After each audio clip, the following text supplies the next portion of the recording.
Бізде де ойлануға болады, мысалы. Ол міндетті түрде бұрынғы уақытта Құдай тұтқызып, Құдай деп атап, Құдай тұтқызса, кейінгі заманда ол шарт емес оны Құдай тұтқызу. Құр соған еліктесең болды. Құр еліктеп жүрсең. Мысалы, содан ойланса болады. Мысалы, қазақтың жаңағыдай айтайық, шыршаның қасында не істеп жүргеніне. Не істеп жүрсің ол жерде?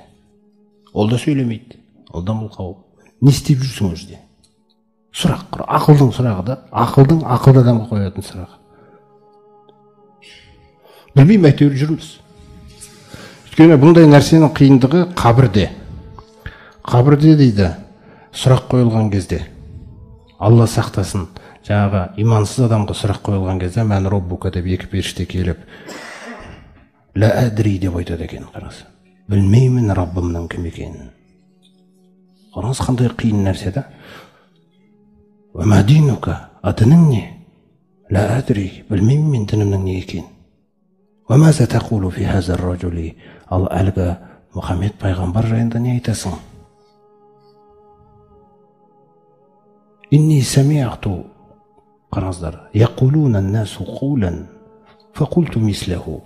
Мен сол әйтеуір қоғамның ішінде жүрген кезде адамдар ол кісі жайында бірдеңке айтып жүретін.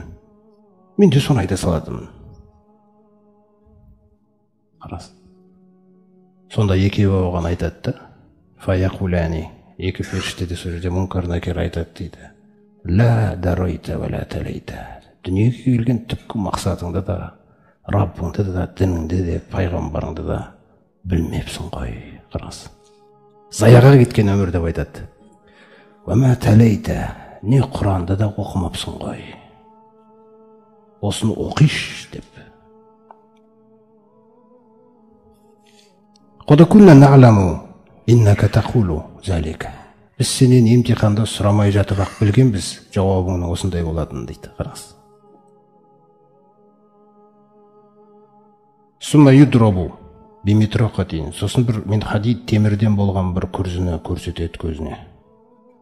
Сол күрзімен кеп жаңағы байна узунайхи құлақ шекеден ұрған кезде фаясиху сайхатан ясмағухал холқу илля сақалайни. Шыңғырған даусын күллі жаратылыс естейді дейді. Адам мен жынды айтпағанда дейді. Өздеріңіз білесіздер, далада бір жерлерде жүрген кезде кейде жөн тұрған аттың айғасынан бір үркіп кететіні. Қараға, күллісі естейді, адам мен жыннан басқасы дейді. Міне осындай нәрсені заяға кеткен өмір деп атайды.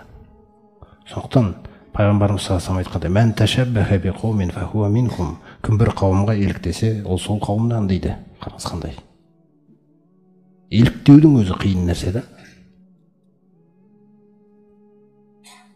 Абай атамыз айтады, 15-ші сөзінде қателеспесем, ақылды адам мен ақылсыз адамның фарқын айтып көрейін дейді.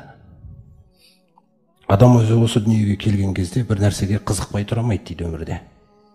Дүниеде қызықты нәрсе өте көп. Сонда дейді, есті адамға, жаңағы қызықтар есті адамға ұсынылған кезде, есті адам дейді, есі бар адам, ақылды адам. Ол тек қана орынды, баянды, дұрыс іске ғана қызығады дейді. Және соның нәтижесін іздейді дейді ол.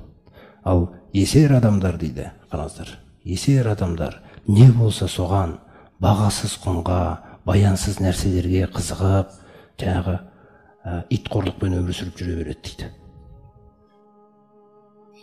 Көріңіз ғой. Сондықтан есті адам мен ессіз адамды айтып жатыр да.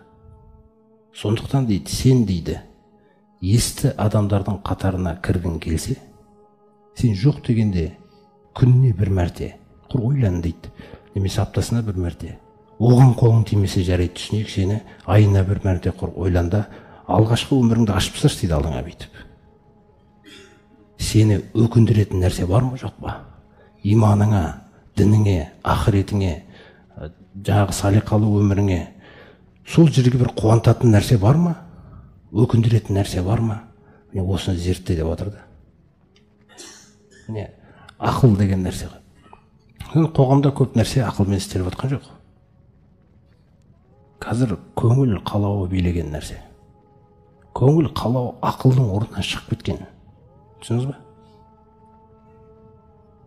Сондай жағдай ол. Соқтан да еліктеу деген нәрсенің өзі өте қиын нәрселері де болды. Сол нәрселерді байқау керек.